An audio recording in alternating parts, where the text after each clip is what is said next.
I was so young, immature, didn't know what I wanted to do with my life academically, and didn't really have my life in order off the field in terms of just, I wasn't making bad decisions, but just in terms of general, like, organization. Like I didn't go to bed at the right time. I didn't wake up at the right time. I didn't eat the right things. And so when you can't control your environment at home or off the field, it's really, really, really hard to control your environment and your performance on the field. And so I look back and I think of, every guy who plays here at Oregon was the best player on their high school team. And it's not particularly close. They're if you're getting recruited by a top 15 school, you're probably the best player on your high school team, unless you come from one of those SoCal powerhouses or maybe one of those spots down in Florida like IMG. You're probably, I mean, if you're coming from the state of Oregon, you're the best player on your team if you're playing just Division I baseball straight up, let alone high level Power 4 baseball. And so I think my senior year I had 70 innings with like 120 strikeouts or something. I led the state in innings thrown and strikeouts. I hit too, but I knew that I wasn't going to hit in college, and so I think that's the one thing that did really help me was putting the bat down and just being able to focus on hitting, or excuse me, on pitching, because that was something that I had never experienced before, whether it was club ball or high school. I was hitting, I was playing the outfield, I was playing first base, and so I'd never gotten to focus on that. So that was cool, but I was taught from a really young age that in order to pitch, our coach would not pitch us if we didn't throw strikes and if we didn't throw multiple pitches for strikes. And I think really that development and that the way that he instilled that in me is really the only way that I had success as a freshman, because I was probably 84, 85 miles an hour. I think my hardest pitch I threw was like 86.8, and I had a well below average slider and a well below average changeup.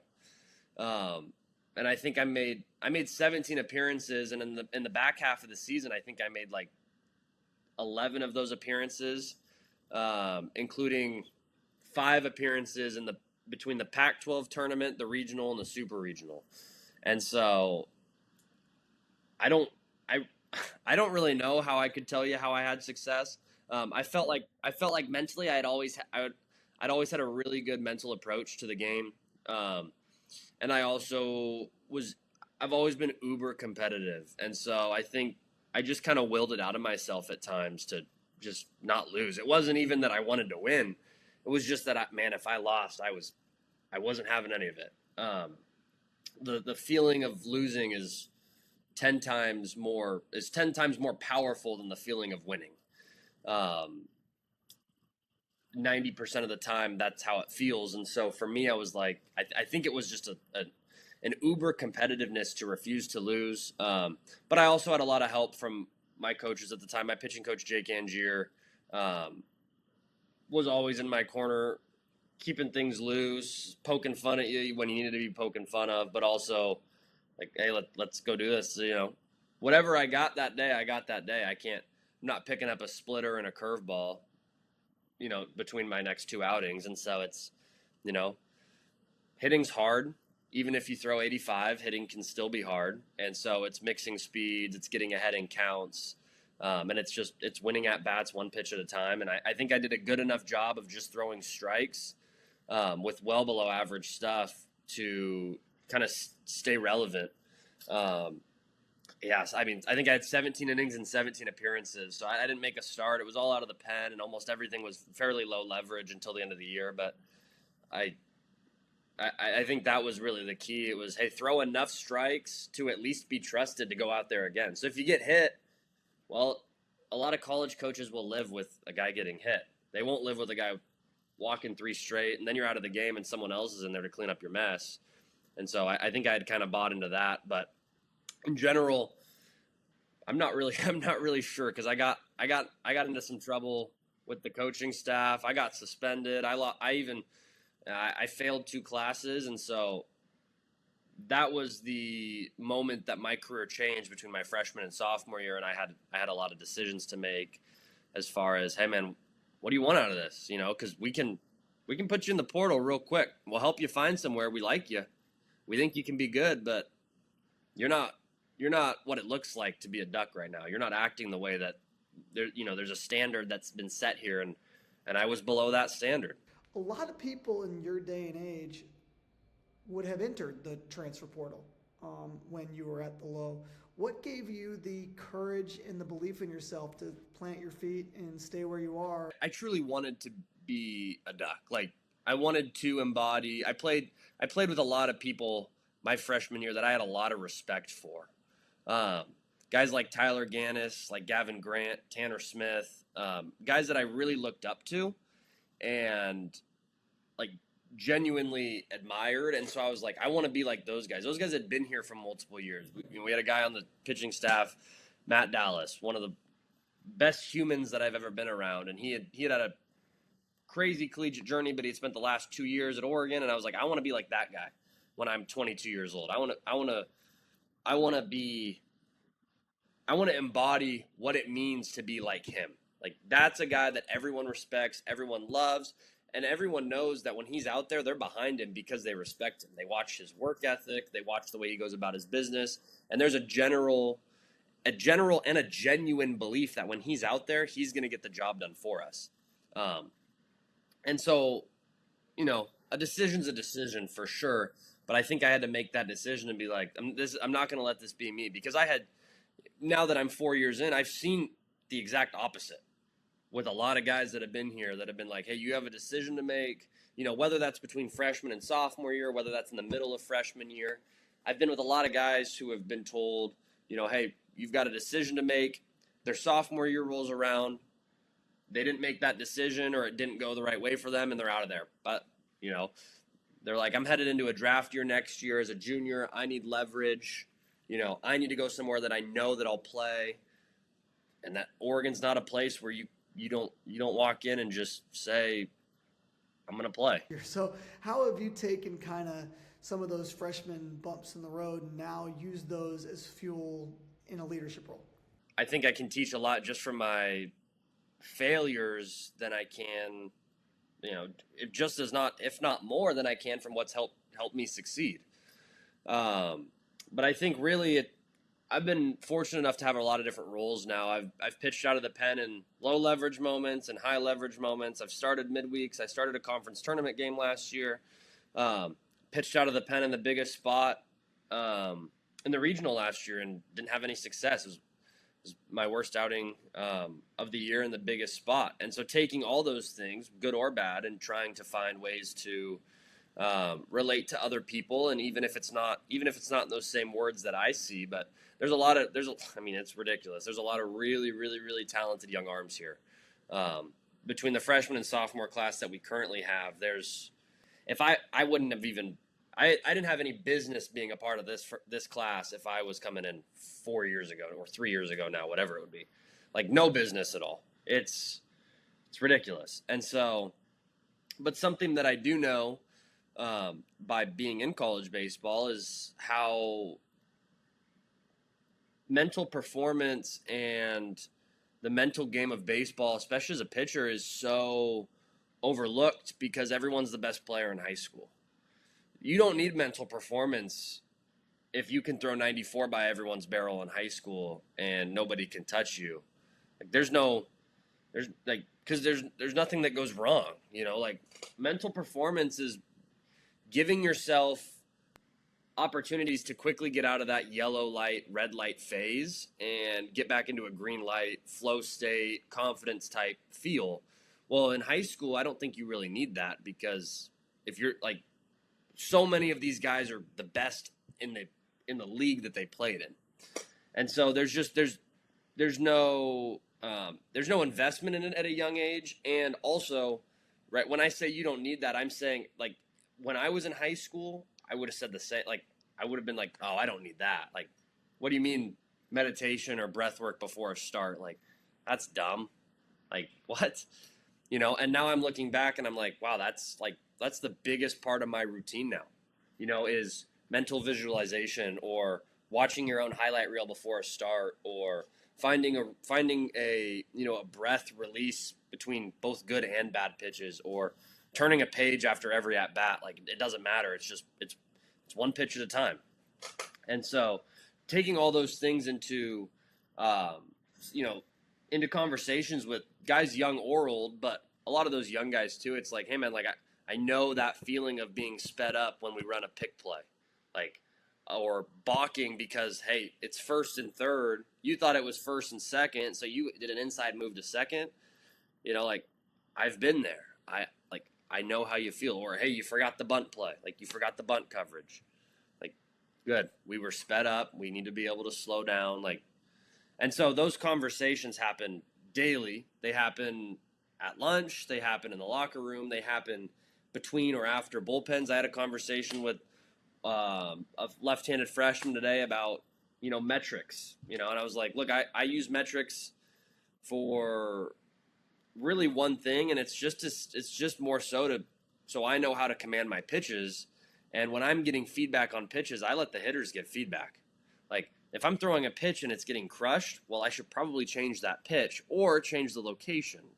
But if the metric system doesn't like a cutter, right, but the hitters can't hit it, or it's leading to success and a negative run value, why am I worried about what the horizontal break on a cutter is if the hitter's telling me that it's hard to hit? And so conversations like that, because baseball is so easy to overthink, we have to fail forward in the sport in order to succeed.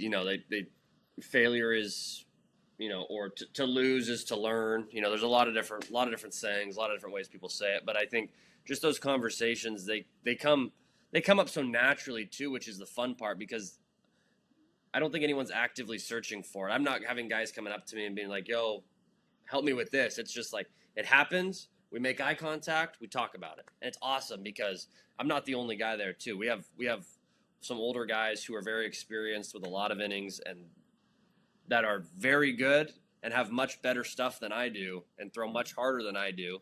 And it's fun. Like, I'm like, let's go. Like, let me take what I have mentally and see if I can bridge that gap between what you have physically. And I feel like that's what led to a lot of my success last year, is it was that aspect of, hey, like, yeah, you're probably going to be a third rounder. I'm not this year, at least, but hey, mentally, I'm going to get you. I'm going to beat you. I'm going to find a way to mentally beat you. And I did a lot. And it was awesome, because I'm very proud of that, because there's a lot of people who have not directly but indirectly told me that I don't have good enough stuff to play at a high level, and I don't believe that. You're a very effective pitcher, and you talked about the breath work, talked about the meditation, talked about visualization. Was that a big piece of kind of the breakout in the junior season? I don't know how someone will go into a game and say, I'm not going to have success. Like, well, you've already lost. There's no way you can win. And if you do win, then you're getting really lucky, because you can't sustain that over time. There's a couple things that I took away. So my freshman year, we actually, the coaching staff here brought in Brian Kane, huge mental performance coach.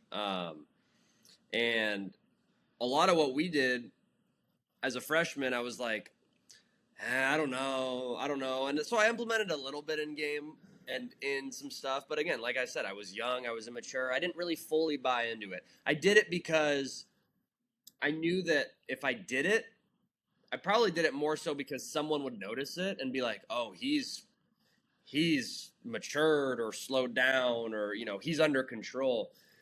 And so I was like, I don't know. I'll do it. I'll do my red light release or drop my shoulders to signify showing a big breath, whatever. But my sophomore year, we had a new pitching coach, Blake Hawksworth, and Coach Hawk was extremely invested in the mental side of pitching.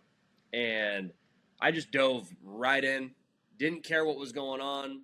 We had a lot of conversations about it, and I think investing in that was the biggest thing that happened between my first year to my last two, because it never felt like an outing got too big or too small, or I took the outing that I just had into my next one, or I didn't ride a wave of emotions, whether it was a season-long wave or an inning-long wave.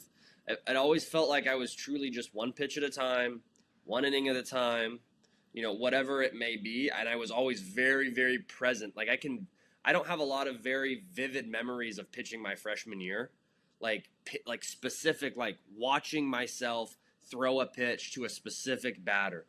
But my sophomore year and then last year, I can vividly remember pitches that I've thrown. I had a I had a stretch of 4 midweek outings, where it was, what was it? I think it was Gonzaga, Sac State, maybe flip order there, USF, and then Oregon State. And I can vividly remember almost every pitch that I threw. Like I vividly remember that San Francisco outing, the first inning. I gave up an unearned run on an error by my third baseman, and in the ninth inning, I gave up a double off the center field wall. And then the Oregon State outing, which was what I went from 3 straight really good outings to a very bad outing. I think it's the only outing in my career I've walked more than 2. Actually, I walked 4. Wouldn't recommend it. And I vividly remember every pitch that I threw then, too. I remember facing Bazana and walking him. I think it was a cutter away. And I remember him stealing second, I think 2 pitches in. Bases were loaded. I remember Jacob Craig hitting a ball probably 480 feet and 117 off the bat. And I remember turning, looking, going to the new ball, walk, I think a fly out, and then a ground out, going into the dugout. Hey, we're going to go with someone else. I was like, yeah, that's probably a good idea, because that was really good. That was really not good. Not what we wanted. So the offense backed me up, and we still found a way to win that game. But Coach Hawk was phenomenal from the mental performance standpoint. He was also an extremely good sequencer and pitch caller, and so I really bought into that, and it helped me immensely last year, because it was just like one outing into the next, and it was one at a time. It was a pitch at a time. It was, hey, we're 3-0 here, let's battle back, or we're 0-0, we're just going to get ahead with a cutter. And it was, oh, you got the bases loaded, nobody out here against, I think it was Ohio State. I came in with the bases loaded, nobody out, and it was just like, great, here we go. And I was only in that game because of the way that I was able to control myself. Like, that's really the only reason I was in that game. It wasn't in there because I had the stuff to punch out the side. We had 3 other guys in the bullpen who could have done that. But it was the ability for me to just slow down, execute pitches, not let the moment get too big, and rely on the training that we had gone through, the preparation in practice or in bullpens or in simulated lives. And I also have, I think the biggest thing that helped me too was, like, I literally will go back and I'll watch clips of myself before outings where it doesn't even have to be in game. It can be bullpens or inter squad games, but it's like executing pitches that I really like. It doesn't necessarily mean that I'm having success, but what does my body language look like when I execute pitches? That's what I want to see. That's what gives me confidence, and that's what I want to emulate on a day-to-day basis, because, man, you can hit the perfect 2-spot cutter in on the hands, and that ball will still find its way over the fence. I've seen it happen, and it's happened to me. Like, oh well, you made your pitch. Hitters are really strong in college baseball. It's metal bats, so you can't blow up the fists like you can as much with wood bats. And a lot of ballparks are pretty small nowadays. And so a 2-spot cutter in on the hands, it got hit. Oh well. How do I respond with the next pitch? How do I go get the next guy out? And so things like that were just really, those conversations which were had, I mean, they were had after every inning. They were awesome. And then the other thing that I did, which I think helped me more as a starter and when I threw extended innings, was I had the tendency, and I realized one day I got off the mound in like the 4th, and I was like exhausted mentally. Physically, I felt great, but like mentally, I was exhausted.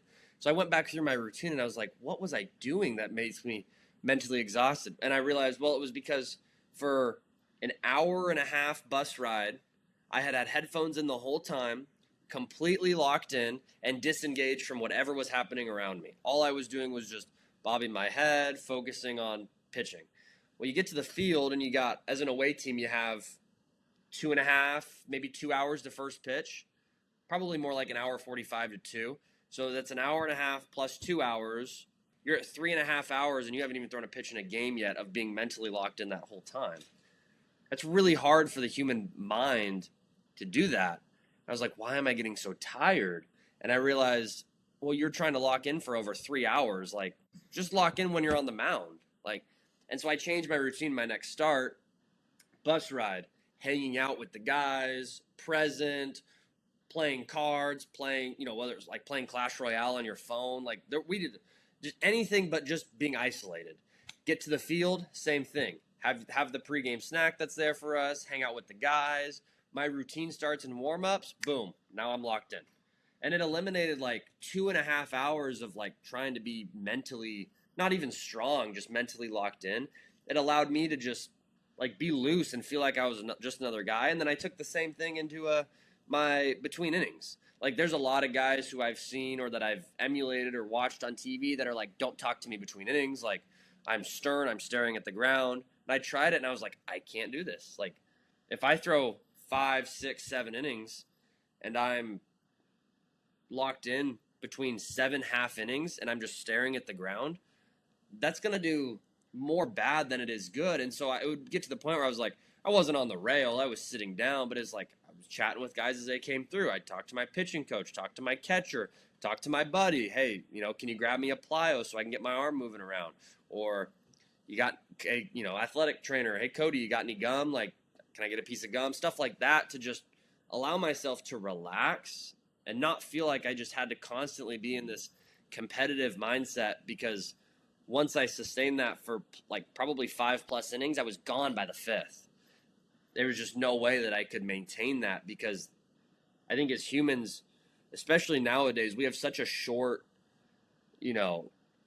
like, it's probably more so because of like the short form media that we consume and how quickly like I'm in class and my phone goes off and I want to pick up my phone. And it's like, I think it's probably more so because of that, but I was just like, I can't do this anymore. I've got to figure out how to mentally like just allow myself to relax. And that was the biggest thing that helped me when I was throwing extended innings last year. It was like, just feel like I'm another one of the guys. And then as soon as I step out of the dugout for my next inning, I'm locked back in. And I think that was a big thing for me. And I don't think everyone can do that, because a lot of guys really want to stay locked in. But my coaches didn't have an issue with it. And for that, I was like, hey, as long as you're cool with me being a guy in between innings, I'm going to do it. As you look toward this year, what kind of are some of the adjustments you've made to your game? You joke around about when you were a freshman, you didn't have any premium stuff. Where is your fastball topping out now? What is the arsenal that you're heading into this 2026 season with, in the hopes of maximizing your draft stock when the season's over? Added the cut fastball, and that's been the biggest thing for my career. And I talk about it. I don't want to talk about it, but at the same time, it's like everyone has a scouting report anyways. So it's the cut fastball. That was the biggest thing that's helped me in my career, being able to throw it into righties. That really, I think, changed my career from a physical standpoint. And then for me, it's just trying to get as strong as I can and continue to move fast, adapt mechanically, small tweaks that might continue to maybe push the needle just a little bit. I think trying not to change too much, just because you don't want to change everything around with what's made you successful. You don't want to potentially lose something by gaining something. I had that conversation with my dad, actually. He's like, if you were to add 2 ticks right now, but you lost 40% of your command, would you do it? And I was like, probably not. Because 91 or 90.5 or whatever you want to say it would be, it still gets hit. 98 gets hit if it's middle. So, we have some. I mean, if you're playing at the Division I level, you can probably hit a heater no matter how fast it is. If it's anywhere in that middle quadrant, I'm pretty sure you can. Everyone here sure can. And so trying to just continue to make sure, as we get close, make sure that I'm going into the year healthy. That's number one. Availability is the best ability. I heard that my freshman year, and that stuck with me. I've been fortunate enough to not spend a day on the shelf, or whatever you want to call it, the IL, yet in college, and so that's been awesome. They've done a great job managing workloads over the summer and the winter to allow me to stay healthy and not feel like I'm being overused. And then just trying to refine the breaking ball, throw the change up in the zone, and just if it ain't broke, don't fix it. And so I feel like I'm maybe a tick and a half, 2 ticks away from a velocity standpoint of potentially getting my foot in the door in some professional baseball. Every organization has a different pitching philosophy. Um, you know, I look at an organization like the Mariners, who are full of just guys who just throw a lot of strikes, guys like George Kirby, and Logan Gilbert. And so I hope that there's an organization that's like, hey, this guy throws strikes. It's hard to teach that. It's hard to teach 4 pitches in the zone. You know, maybe we can add a tick and a half or 2 ticks to him. But as far as where the velocity is at right now, this is the hardest I've thrown in the winter. But at this, so that's been good. That's been good. I'm up. I think I'm probably about 2 ticks higher than any outing or any winter outing that I've had the past 2 years. But it's also, velocity does this. Opening weekend comes around and it's 38, but I have adrenaline. Does that mean I'll throw harder? Does it mean I'll throw slower? I haven't faced a hitter that's not in a duck uniform since May, and so that'll be super exciting because we don't do any fall scrimmages against other programs or anything like that, and so to be facing hitters that aren't in a Ducks uniform, I think maybe that adds a little bit of adrenaline spike to it, which would be awesome. And maybe it's in there. We have a running joke going that the whole stadium's going to stand up and clap, and the whole world's going to stop when I throw 90 miles an hour, which I don't think it will. We're working on it though. We're hoping this year that we hit 90, but it's going to Yeah. be an Yep. arsenal of a cut fastball, four seam, a change up, and a breaking ball. Is that what I'm getting? And so it's kind of getting the mix. I think that a lot of pitchers I've talked to recently, learning to mix up the fastballs alone Yep. can be a big thing. If you can learn to throw 2 different ones, it's one thing that can kind of catch a hitter off guard quickly. If one's going to move, one's not. It just gets you a little bit more in the tank. Imagine this year you're preparing to start also a little bit more than in past seasons. You're getting ready for this year. I don't ever want to. If I look back in 8 years and I'm like, man, I really wish I would have spent less time worrying about my role. Like, that was my last year of baseball. That sucked that I spent so much time worrying about what my role was going to be. That's not the way that I want to look back at it in 5, 6, 10 years, whatever it may be, and be like, hey, I wish I would have been a better teammate, or I wish I would have been a better, I wish I would have been more open to just whatever the team needed. And so everyone's different, but that's something that I've already told myself won't happen, just because it's like, if we go to Omaha, I got two conference championship rings sitting up there on my desk or on my shelf right now. Like, I got a Pac-12 and a Big Ten one, and nobody can take that away from me. And nobody can, I don't care what my roles were when we won either of those. First of all, if you look back at your college experience, what do you think the hardest experience you've had as a collegiate athlete was through all the ups and downs? I didn't mention it, but I failed 2 classes and I lost my scholarship as a freshman. And so I didn't have any scholarship money, and I technically didn't even have a roster spot coming back for my sophomore year. They're like, hey, you're going to have to make the team. You're going to have to earn it. You're a walk-on now. And so, come into camp and, earn your way onto the team. And they do that for everyone, obviously. Everyone has to earn their way onto the team. But, it felt a little bit different because they took, they didn't even take my scholarship away. I didn't even have enough eligible classes passed to qualify for a scholarship. So it was like, the coaches were like, it's out of our hands. You've tied our hands behind our backs. Like, your scholarship's gone, and it ain't even our fault. And so that's probably the biggest thing, was like learning how to live organized, efficiently, how to, put your phone away and go to bed at night, or get up in the morning and look presentable going to breakfast with a clean shaven face, with, instead of wearing slides or slippers, you've got nice shoes on with some pants. And I think that's probably the biggest hurdle that I had to fight, because there was always that other pullback of like, hey man, I was lazy. I did it the easy way. Go back to that. Like, you can just stay up till 12:30 playing video games. It's like, no, put your phone away, get in bed by 10, do your homework, find something that you like. I found something that I actually enjoyed studying instead of business. I switched over to journalism and communications, which gave me something that I at least enjoyed doing. I don't know if I want to do anything with it, but I was like, hey, like at least I enjoy doing this and I find it fun. Like I'm learning things that I can apply to my everyday life, or that I can apply to when I go network myself, or when I do interviews, or when I go reporting, stuff like that. But I think that was the biggest hurdle I had to jump, was just that change freshman year where I was like, dude, you're doing everything wrong. Like you you couldn't do things more wrong unless you got into some really bad stuff, and then I wouldn't have even been on the team anymore. I wouldn't even have the option. So I'd say that was the biggest thing for me, and it, like I had said, it there was I had to fail to find the success to change. Like I it wasn't my parents' fault because they didn't help me, or my coach's fault because they didn't tell me what to do. It was I had never experienced that before, and so I had to fail. I had to fail to change and to grow as a human. And you did. And now, coming off a very successful season, hoping to be a core contributor to an Omaha run this year.